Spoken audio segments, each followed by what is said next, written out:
So నమస్తే అందరికీ, ఎట్లా ఉన్నారు అందరూ? Welcome back in video. So ఈ రోజు ఈ వీడియోలో high protein soya chunks rice ఎట్లా ప్రిపేర్ చేసుకోవాలో చూద్దాం. అండ్ దీని స్పెషాలిటీ వచ్చేసి ఏంటంటే హై ఇన్ ప్రోటీన్ అండ్ మన బడ్జెట్లో ప్రిపేర్ చేసుకోవచ్చు. సో ఇంకేం మాత్రం లేట్ చేయకుండా రెసిపీ ఎట్లా చేయాలో చూసేద్దాం.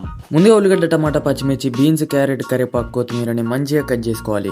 కావాలంటే మీరు ఇందులోకి క్యాప్సికమ్, క్యాబేజ్, ఇంకేమైనా వెజిటేబుల్స్ యాడ్ చేసుకోండి. అండ్ ఒకవేళ ఇందులో ఏమైనా లేకపోతే చేసేదేం లేదు, స్కిప్ చేసేయండి.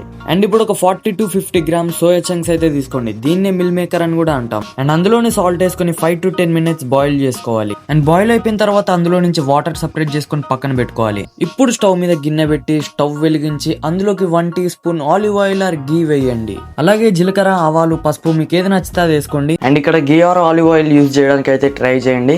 ఆ palm oils and refined oils ని మాక్సిమం అవాయిడ్ చేయడానికి అయితే ట్రై చేయండి. అండ్ మనం ముందు కట్ చేసుకున్న వెజిటేబుల్స్ అన్ని గిన్నెలో వేసుకొని మంచిగా కలుపుకోవాలి. ఇప్పుడు ఇందులోకి అల్లం వెల్లుల్లి పేస్ట్ వేసుకొని ఒకసారి మంచిగా కలుపుకొని ఒక 5 minutes మూత పెట్టుకొని ఉడకబెట్టుకోవాలి. ఇప్పుడు కారం, ఉప్పు, మసాలాలు మీ టేస్ట్ కి తగ్గట్టు యాడ్ చేసుకొని మళ్ళీ ఒకసారి మంచిగా కలుపుకోండి. ఇందాక పక్కన పెట్టుకున్న సోయా చంక్స్ ని ఇందులో వేసుకొని మళ్ళీ ఒకసారి కలుపుకోవాలి. అండ్ నా క్యాలరీ ఇంటెక్ ప్రకారం నేను 150 గ్రామ్స్ రైస్ అయితే తీసుకుంటున్నాం. మీరెంత తీసుకుంటారు అనేది మీ ఇష్టం. ఇక రైస్ అందులో వేసుకొని మంచిగా కలుపుకొని పైన కొత్తిమీర వేసుకొని ఒక 5 minutes లో ఫ్లేమ్ లో మూత పెట్టుకుంటే మన టేస్టీ సోయా చంక్స్ రెసిపీ అయితే రెడీ అయిపోతుంది. ఒకసారి ట్రై చేసి చూడండి, నోట్లో బ్లాస్టే.